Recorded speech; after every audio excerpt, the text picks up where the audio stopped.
पूज्य मालिक को कोटि कोटि प्रणाम और सभी भाई बहनों को सादर नमस्कार।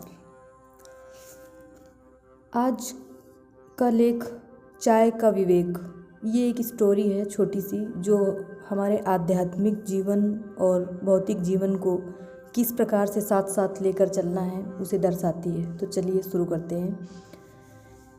कॉलेज में एक ही कक्षा में साथ साथ पढ़ते हुए 4 छात्रों में गहरी मित्रता हो गई। चारों अच्छे विद्यार्थी भी थे और प्रायः एक साथ ही दिखाई देते थे।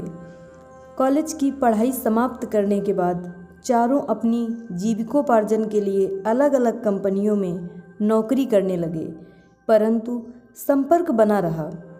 एक बार उन्हें पता चला कि उनके एक प्रिय प्रोफेसर सेवानिवृत्त हो चुके हैं।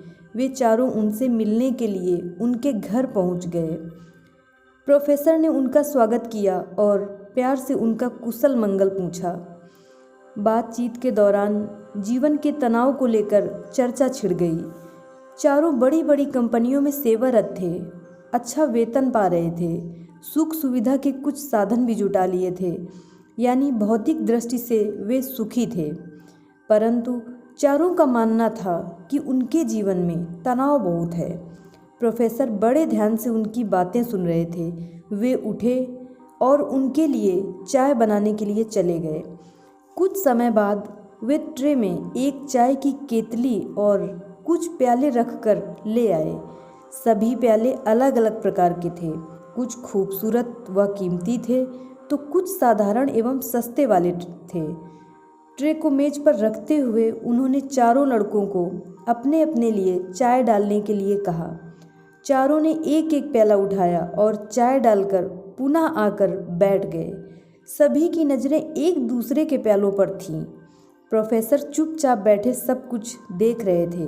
वे भी अपने लिए चाय ले आए और फिर चारों को संबोधित करते हुए कहने लगे, देखो, इस बात पर ध्यान दो कि तुम सभी ने अपने लिए सुंदर कीमती प्याले ही उठाए और सस्ते वाले छोड़ दिए, और ऐसा तुमने अपनी पूरी चेतना के साथ किया। प्याले से चाय के गुण में कोई फर्क नहीं पड़ता। प्याला कीमती हो अथवा सस्ता, सुंदर हो अथवा साधारण, चाय तो सभी में एक सी है।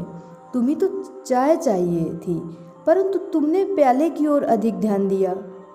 केवल अपने ही नहीं बल्कि दूसरों के भी। यही तुम अपने जीवन के प्रति भी करते हो।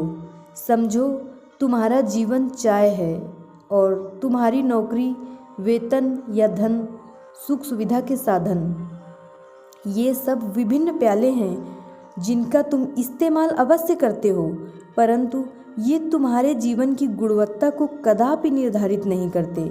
जिस प्रकार प्यालों का ध्यान केंद्रित करने से तुम चाय का पूरा मज़ा नहीं ले पाए, उसी प्रकार अपने जीवन में भी भौतिक आकर्षणों में खो जाने से जीवन के वास्तविक आनंद से वंचित हो जाते हो।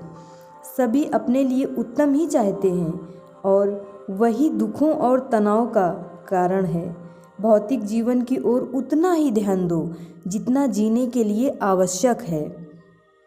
अपनी वास्तविकता को पहचानो, अपने मूल के साथ जुड़ो, वही तुम्हें सच्चे आनंद की अनुभूति कराएगा।